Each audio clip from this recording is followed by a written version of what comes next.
Welcome back to my YouTube channel. आज हम करेंगे क्लास 11th के अकाउंटेंसी का चैप्टर 10 जिसका नाम है accounting for goods and service tax का सोल्यूशन नंबर 8। क्वेश्चन नंबर 8 बच्चों मैंने ऑलरेडी नोट कर रखा है। क्वेश्चन नंबर 8 पे जाने से पहले कुछ बेसिक बातें समझ लेते हैं जो आपको जाननी जरूरी है इस चैप्टर के रिगार्डिंग। देखिए, आउटपुट सीजीएसटी, आउटपुट एसजीएसटी और आउटपुट आईजीएसटी का आपको यूज कब करना है, जब आपके बिजनेस में सेल्स हुई हो। अगर sales within the same state हुई है तो आपको आउटपुट सीजीएसटी और आउटपुट एसजीएसटी का यूज करना है। अगर आउटसाइड दी स्टेट आपकी सेल हुई हो तो आपको आउटपुट आईजीएसटी का यूज करना है। इसके बाद जब आपने अगर परचेज करी हो बिजनेस ने तो आपको क्या करना है, परचेज में आपको अगर with in the state he purchase करी है तो इनपुट सीजीएसटी इनपुट एसजीएसटी का यूज करेंगे। अगर आउटसाइड दी स्टेट परचेज करी है तो इनपुट आईजीएसटी का यूज करेंगे। अब कुछ बातें हो रहे हैं यहाँ पे कि एक्सपेंस और परचेज करा होगा बिजनेस ने तो इनपुट सीजीएसटी और इनपुट एसजीएसटी को डेबिट करेंगे। सेल्स इनकम रेवेन्यू में आउटपुट सीजीएसटी आउटपुट एसजीएसटी को क्रेडिट करेंगे। परचेज रिटर्न ड्राइंग लॉसेस में इनपुट सीजीएसटी इनपुट एसजीएसटी को क्रेडिट करेंगे और सेल्स रिटर्न में आउटपुट सीजीएसटी और आउटपुट एसजीएसटी को डेबिट करेंगे। इस बात को आप याद रखिएगा। अब वन बाय वन हम ट्रांजैक्शन पिक करेंगे और अपने जर्नल एंट्री को करेंगे। तो पहली जर्नल एंट्री जो होगी बच्चों, वो ट्रांजैक्शन हमें गिवन है purchase from Karunakaran Chennai 1 lakh rupees, IGST 18% है। तो यहाँ पे देखिए हमने परचेज करी है but outside the state purchase करी है तो यहाँ पे आईजीएसटी कैलकुलेट होगा 18%। तो 1 लाख की परचेज करी है, 1 लाख का 18% 18,000 रुपीज होगा। अमाउंट जो पेबल होगा 1 लाख प्लस 18,000 करके 1,18,000 का अमाउंट पेबल होगा। जर्नल एंट्री बच्चों होगी purchase account debit input IGST account debit to Karunakaran account. 1 lakh rupees की परचेज है, इनपुट आईजीएसटी 18,000 का है। टोटल जो पेमेंट करनी होगी हमें 1,18,000 की करनी होगी। नरेशन होगी being goods purchase from Chennai, IGST 18%। इस तरीके से पहली ट्रांजेक्शन हमारी पूरी हो गई है। अब यहाँ पे हमारी पहली ट्रांजैक्शन बच्चों कंप्लीट हो गई है जिसकी हमने जर्नल एंट्री कर दी है। अब है सेकंड ट्रांजैक्शन जो कि है sale to Ganesan Bangalore 1,50,000 rupees. तो अब ये जो है हमारी सेम स्टेट में हमारी सेल हुई है तो सीजीएसटी 6% और एसजीएसटी 6% कैलकुलेट करेंगे। अब देखिए यहाँ पे जो हमें क्वेश्चन में बता रखा है वो सेल बता रखी है 1,50,000 रुपीज की।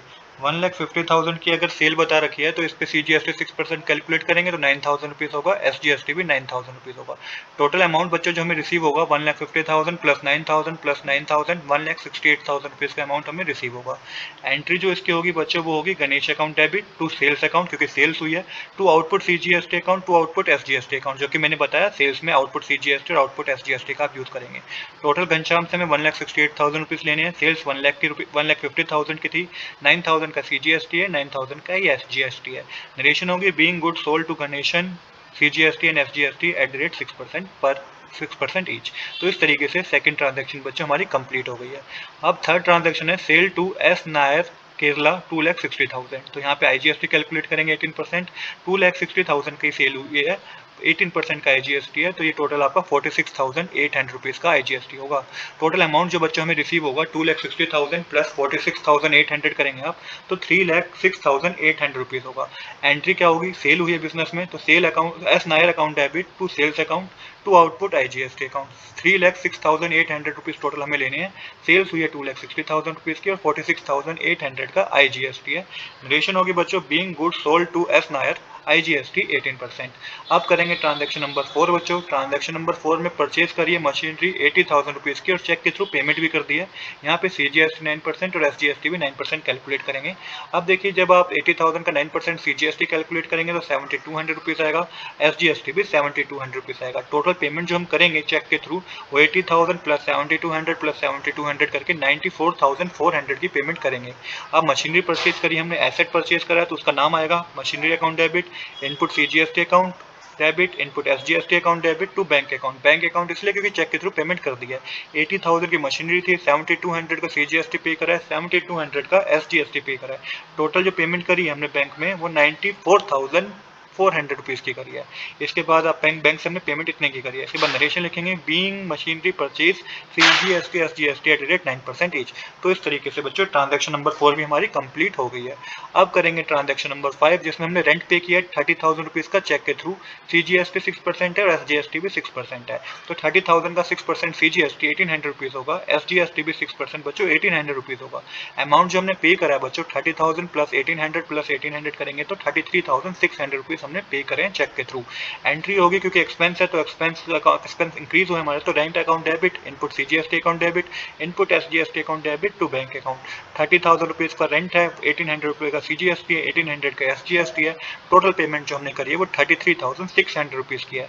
यहाँ पे आप नरेशन लिखेंगे being rent paid by cheque CGST and SGST at the rate 6% each. इसके बाद नेक्स्ट ट्रांजेक्शन है बच्चों, transaction number 6, purchase from Ram Mohan Roy Bangalore 2 lakh, CGST 6% और SGST भी 6% है। तो यहाँ पे देखिए सबसे पहले परचेज करिए 2 लाख रुपीज़ की, CGST 6% कैलकुलेट करेंगे 2 लाख का 12,000 होगा, SGST 6% कैलकुलेट करेंगे 2 लाख का 12,000 होगा। टोटल पेमेंट जो हम करेंगे वो 2 लाख प्लस 12,000 की होगी, 2,24,000 की बच्चों हम पेमेंट करेंगे। नरेशन होगी purchase account debit, input CGST account debit, input SGST account debit to Ram Mohan Roy account. 2 lakh की परचेज है, 12,000 का CGST है, 12,000 का SGST है। टोटल पेमेंट जो हम करेंगे 2,24,000 रुपीज़ की होगी। नरेशन आप लिखेंगे being goods purchase from Bangalore, CGST and SGST 6% each. तो इस तरीके से 6 ट्रांजेक्शन भी आपकी कंप्लीट हो गई है। इसके बाद है 7 ट्रांजेक्शन, पे करा है हमने इंश्योरेंस प्रीमियम 10,000 रुपीज़, वो भी चेक के थ्रू। अब यहाँ पे CGST 9% है और SGST भी 9% है, तो 10,000 का 9% 900 रुपीज़ होता है CGST और 9% ही आपका SGST है, तो 900 रुपीज़ SGST होगा। टोटल अमाउंट जो हम पे करेंगे बच्चों 10,000 प्लस 900 करके 11,800 रुपीज़ हम पे करेंगे। अब जो बेटा बच्चों ट्रांजैक्शन की जनरल एंट्री होगी वो होगी insurance account debit to IGST account debit, input SGST account debit to bank account. 10,000 का इंश्योरेंस था, 900 रुपये CGST है, 900 रुपीज़ SGST है। टोटल बैंक के थ्रू जो पेमेंट करी है ना बच्चों हमने, क्योंकि चेक मेंशन था इसलिए हमने यहाँ पे टू बैंक अकाउंट लिखा है, टोटल 11,800 की हमने पेमेंट करी है। नरेशन आप लिखेंगे being insurance premium paid CGST and SGST 9% each. अब करेंगे हम अपने ट्रांजेक्शन नंबर, अब हमारी ट्रांजैक्शन नंबर नेक्स्ट है 8 ट्रांजैक्शन है हमारी। 8 ट्रांजैक्शन में रिसीव हुई है कमीशन, तो इनकम हुई है 20,000 बाय चेक के थ्रू हमें रिसीव हुए हैं। तो यहाँ पे भी CGST और SGST 9% कैलकुलेट करना है, तो CGST 9% 20,000 का होता है 1,800 रुपीज़, SGST भी 20,000 का 9% होता है 1,800 रुपीज़। तो पेमेंट हमें जो रिसीव हुई है ना बैंक में वो 20,000 प्लस 1,800 प्लस 1,800 23,600 की पेमेंट हमें रिसीव हुई है। अब इसकी एंट्री जो होगी बच्चों वो होगी bank account debit to commission account to output CGST account to output SGST account. 23,600 bank में आप लिखेंगे डेबिट साइड, 20,000 कमीशन है, 1,800 CGST है और 1,800 ये हमारा SGST है। तो being commission receive and deposit CGST and SGST at rate 9% each. तो इस तरीके से बच्चों ट्रांजेक्शन नंबर 8 की भी हमारी जनरल एंट्री हो गई है। अब लास्ट जो जनरल एंट्री है उसमें है payment made of business amount of GST। अब वहाँ पे आपको अब जो हम लास्ट ट्रांजेक्शन करेंगे जिसमें हमें GST की कैलकुलेशन करनी है, तो सबसे पहले आप कैलकुलेट कीजिएगा आपका आउटपुट IGST कितना है जो कि 46,800 है, आउटपुट CGST 10,800 है, आउटपुट SGST 10,800 है। इनपुट IGST आपका 18,000 है, इनपुट CGST 21,900 है और इनपुट SGST आपका 21,900 है। ये आपने जो जनरल एंट्रीज की है ना वहाँ से आपको ये अमाउंट मिल जाएगा। तो अब आपको करना है क्या, सेट ऑफ। तो सबसे पहले एडजस्ट करेंगे हम आउटपुट IGST को यूजिंग इनपुट IGST। तो देखिए आपको आउटपुट IGST को एडजस्ट करना है इनपुट IGST से। तो यहाँ पे देखिए अभी तक हम इनपुट IGST को आउटपुट IGST से एडजस्ट करते थे, बट यहाँ पे हम आउटपुट IGST को इनपुट IGST से एडजस्ट कर रहे हैं। तो यहाँ पे एंट्री होगी output IGST account debit to input IGST account. तो देखिए यहाँ पे जो इनपुट IGST है वो 18,000 रुपीज़ का है और आउटपुट IGST 46,800 का है। तो यहाँ पे 18,000 का अमाउंट डेबिट साइड आएगा, 18,000 का अमाउंट क्रेडिट साइड आएगा, क्योंकि आउटपुट IGST को हमने इनपुट IGST से एडजस्ट करा है। तो यहाँ पे 18,000 जो था हमारा इनपुट IGST का था, जो कि इनपुट IGST आउटपुट IGST से कम है, तो 18,000 का अमाउंट डेबिट साइड आएगा, 18,000 का अमाउंट क्रेडिट साइड आएगा। नरेशन होगी being part adjustment of output IGST using input IGST। तो आउटपुट IGST को हमने इनपुट IGST से क्या किया है, एडजस्ट किया है। अब यहाँ पे एक बात समझने की है कि अभी भी हमारे पास आउटपुट IGST रिमेनिंग है। आउटपुट IGST क्योंकि ज़्यादा था हमारा इनपुट IGST से, तो अभी भी 46,800 में से जब आपने 18,000 माइनस भी कर दिया, जो कि हमने इनपुट IGST को एडजस्ट कर दिया, तो 28,800 रुपीज़ अभी भी आउटपुट IGST के हमारे रिमेनिंग है। इस बात को आप याद रखिएगा। अब देखिए यहाँ पे यूजिंग, यहाँ मैं मेंशन किया सेकंड पॉइंट पे, use remaining input IGST against output CGST and output SGST। तो देखिए यहाँ पे जो बात कह रखी है, अगर इनपुट IGST रिमेनिंग होता, क्योंकि इस केस में तो रिमेनिंग है ही नहीं इनपुट IGST, इसमें अभी जो तो हमने क्वेश्चन किया ना उसमें इनपुट IGST रिमेनिंग था, बट इस केस में जो ये क्वेश्चन हम कर रहे हैं यहाँ पे इनपुट IGST तो हमारा खत्म ही हो गया, तो हमारे पास आउटपुट IGST। बट यहाँ पे मैंने इसलिए बताया गया इनपुट IGST हमारे पास रिमेनिंग होता तो उसको हम आउटपुट CGST से पहले क्या करते हैं, एडजस्ट करते हैं, उसके बाद आउटपुट SGST से वो करते हैं, एडजस्ट करते हैं। तो इस केस में तो इनपुट IGST हमारा 0 है, तो आपको कुछ इसमें ऐसा कुछ करना नहीं है। इस पॉइंट को सिर्फ समझाने का मतलब जो था वो ये था कि इनपुट IGST होता तो हम क्या करते। तो यहाँ पे हमने क्या करा, यहाँ पे हमारी एडजस्टमेंट होगी, पहली एंट्री होगी है output IGST account debit to input IGST account, 18,000 का अमाउंट डेबिट साइड, 18,000 का अमाउंट क्रेडिट साइड। अब देखिए सबसे पहले अब क्या करेंगे हम, सेकंड आउटपुट CGST को एडजस्ट करेंगे हम, adjust output CGST using input CGST। वही कंसेप्ट आ गया, अब आउटपुट CGST को इनपुट CGST से एडजस्ट करना है। तो output CGST account debit to input CGST account, 10,800 का अमाउंट डेबिट साइड, 10,800 का अमाउंट क्रेडिट साइड। अब यहाँ पे आपको बात समझनी है कि हमारा यहाँ पे भी इनपुट IGST ज्यादा था, यहाँ पे हमारा इनपुट CGST ज्यादा था और आउटपुट CGST हमारा कम था, जो कि हमने पूरा एडजस्ट कर दिया। पर एडजस्ट करने के बाद भी हमारा इनपुट CGST बचा हुआ है कितना, 11,100 रुपीज बचे हुए हैं। यहाँ पे इनपुट CGST हमारा अभी भी बचा हुआ है जो कि 21,900 था, जिसमें से हमने एडजस्ट कर दिया, माइनस कर दिया 10,800 रुपीज हमने माइनस कर दिए आउटपुट CGST के।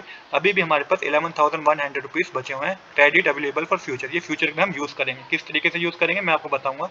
इसके बाद नेक्स्ट है adjust output SGST using input IGST। तो आउटपुट SGST को आपको इनपुट IGST से एडजस्ट करना है। तो output SGST account debit to input SGST account, 10,800 का अमाउंट डेबिट साइड, 10,800 का अमाउंट क्रेडिट साइड। तो यहाँ पे भी आप देखेंगे कि इनपुट SGST का हमारे पास अभी भी अमाउंट बचा हुआ है कितना, 11,800 रुपीज। तो इनपुट CGST और इनपुट SGST हमारे पास अभी रिमेनिंग है। अभी आपको क्या यहाँ तक क्या समझ में आया कि हमारे पास थर्ड और फोर्थ में इनपुट IGST और इनपुट SGST रिमेनिंग है। और अगर मैं इससे पीछे जाऊँ तो वहाँ पे हमारे पास क्या था, हमारे पास आउटपुट IGST रिमेनिंग था। इस बात को आप याद रखिएगा, आउटपुट IGST रिमेनिंग था और यहाँ पे हमारे पास इनपुट CGST और इनपुट SGST रिमेनिंग है।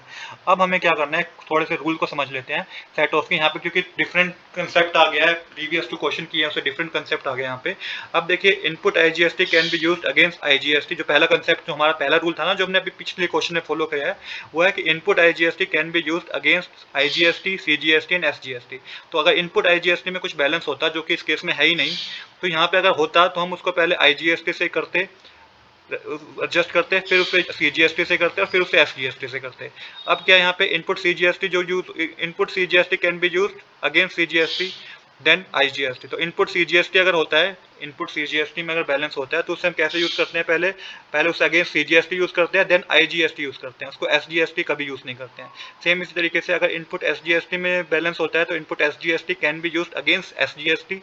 तो इनपुट SGST जो होता है वो अगेंस्ट SGST यूज होता है, आउटपुट वाला आउटपुट SGST, और देन IGST। यहाँ पे भी इसको CGST से हम क्या करते हैं, CGST से इसको यूज नहीं करते हैं।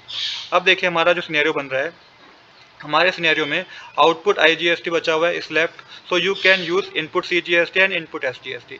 तो हमारा जो है आउटपुट IGST बचा हुआ है, तो हम क्या करेंगे, आउटपुट IGST हमारा बचा हुआ है तो हम इनपुट CGST और इनपुट IGST इसके आगे उसको एडजस्ट करेंगे। तो आउटपुट IGST हमारा 28,800 रुपीज़ है, जिसको हम डेबिट करेंगे क्योंकि ये लाइबिलिटी हमें कैंसिल करनी है, क्योंकि हमें सेल करके टैक्स रिसीव हुआ है, तो ये हमें कैंसिल करना है। इनपुट IGST हमारे पास कितना बचा होता है, 11,100 रुपीज़। तो इनपुट IGST से हम क्या करेंगे, ये लाइबिलिटी को खत्म करेंगे जो कि 11,100 रुपीज़ था, और इनपुट SGST भी हमारे पास 11,100 रुपीज़ था, जिससे हम क्या करेंगे, ये लाइबिलिटी खत्म करेंगे। बट अभी भी आप देखेंगे कि अगर आप इसको टोटल करेंगे तो ये आपका 22,200 रुपीज़ होगा, जिससे कि ये लाइबिलिटी पूरी खत्म नहीं होती है। तो हमें बैंक को हमें पेमेंट भी करनी होगी गवर्नमेंट को 6,600 रुपीज़ की, जो कि रिमेनिंग बैलेंस होगा ना, उसकी हमें पेमेंट करनी होगी। तो बच्चों इसकी एंट्री जो होगी वो होगी output IGST account debit to input CGST account to input SGST account to bank account. Output IGST में 28,800 रुपीज़ था, इनपुट CGST से एडजस्ट किया 11,200 रुपये, और उसके बाद इनपुट SGST से भी 11,100 रुपीज़ एडजस्ट करे, और बैंक के थ्रू भी जो रिमेनिंग बैलेंस था वो बैंक के थ्रू पे कर दिया 6,600 रुपीज़ का। नरेशन होगी being adjustment of IGST and balance amount पे। तो इस तरीके से बच्चों ये क्वेश्चन हमारा कंप्लीट हो गया है। आज के लिए इतना ही। I hope you like this video. If you like this video please do subscribe this channel. Thanks for watching.